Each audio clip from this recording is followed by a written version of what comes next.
Hello, Steve Arts 89. Well, I'm taking a break from my Madonna-thon.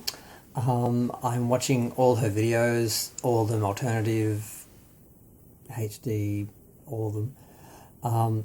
Taking a break to have a look at the record charts. Apparently Madonna is #1 on the Aria charts. That's the Australian record industry. Sort of the main chart. We have iTunes as well, but and other charts. But the Aria is sort of the main one in Australia, and she is indeed #1, which makes her the only woman to have had #1 albums on the Aria charts in 5 decades. So, congratulations, Madonna. She had #1 with True Blue in the 1980s, 1986. 1990s, there was Unbreathless, The Immaculate Collection, Erotica, Bedtime Stories, Something to Remember, and Ray of Light. The 2000s, there was Confessions on a Dance Floor and Hard Candy. 2010s, there was MDNA, Rebel Heart. And of course, now in the 2020s, we've got Finally Enough Love. So, does that mean that Madam X wasn't #1 on the Aria charts? I thought it was. I don't pay too much attention to the charts, usually, because I really don't care. Because, I mean, you see some people, they are just obsessed with it, and, you know, the first day something's out, or the first week something's out, they've got their memes up, you know, with the number and where it is and all that, and it's really only the big things I pay attention to, like when you have your first #1 for a new decade, which then gives you a #1 in 5 decades, which makes you, you know, like the first or the only person to do it. That's worthy of a video, worthy of a comment, worthy of a meme. So congratulations, Madonna. I'm glad I bought 2 copies of the album to help you. I got 2 from JB Hi-Fi and they get counted, so yay. I didn't buy it on iTunes quickly enough for it to actually contribute to the peak chart.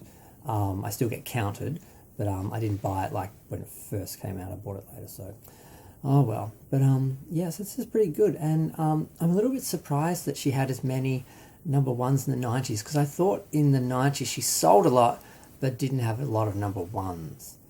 I think that was America, she sold a lot of albums, but she didn't have #1s for like a big stretch. She had like a bunch of #2s, which all sold a lot.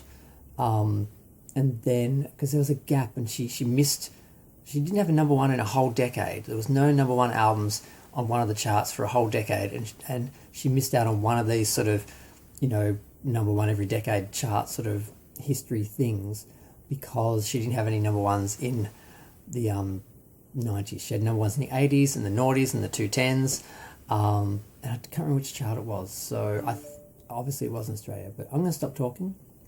I'm going to go back to my Madonna marathon. I'm a bit tired, and I am having a very good time, because a lot of these videos I haven't watched in years, and when I did watch them, I had poor quality versions. Now I've got really good quality versions for most of them, and there's a lot that are available online on YouTube and everything that are HD and all that, and fan ones and everything. And I'm watching them on my TV and they look amazing. Some of them still look bad. They need new versions, but others look amazing. Like Material Girl, Papa Don't Preach, Open Your Heart, Express Yourself, Like a Prayer, Cherish. A lot of these ones look amazing. And I haven't seen them looking this good ever, so it's amazing. I'm noticing things I've never noticed before. In Bad Girl, I finally realised what the painting that the guy is looking at while Madonna's getting changed in the bedroom. I always thought it was a blurry picture of a woman getting changed. It's actually a mask of a man's face, and I'm like, I've never seen that before.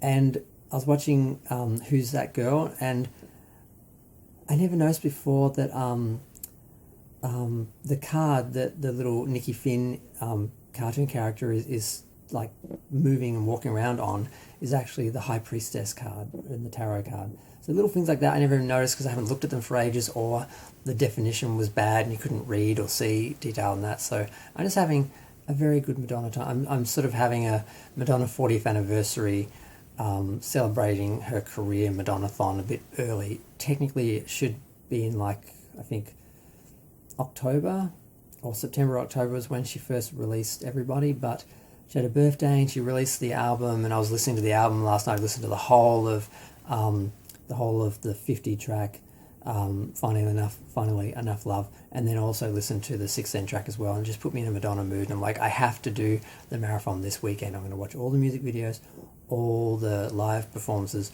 all the concerts, and then all the movies. And if that takes me 4 or 5 days or a whole week, I don't care. I'm just going to do them all. And I've been talking for 5 minutes and already talked about this on another video, so I'm going to stop. Feel free to share, like, comment, subscribe. Let me know what you think. Do you marathon Madonna videos? Do you actually make time to sit down and watch them, or does she just slip into the background and, you know, you don't have time anymore? I'm curious how many people worship the Queen still, really. I'm going to go.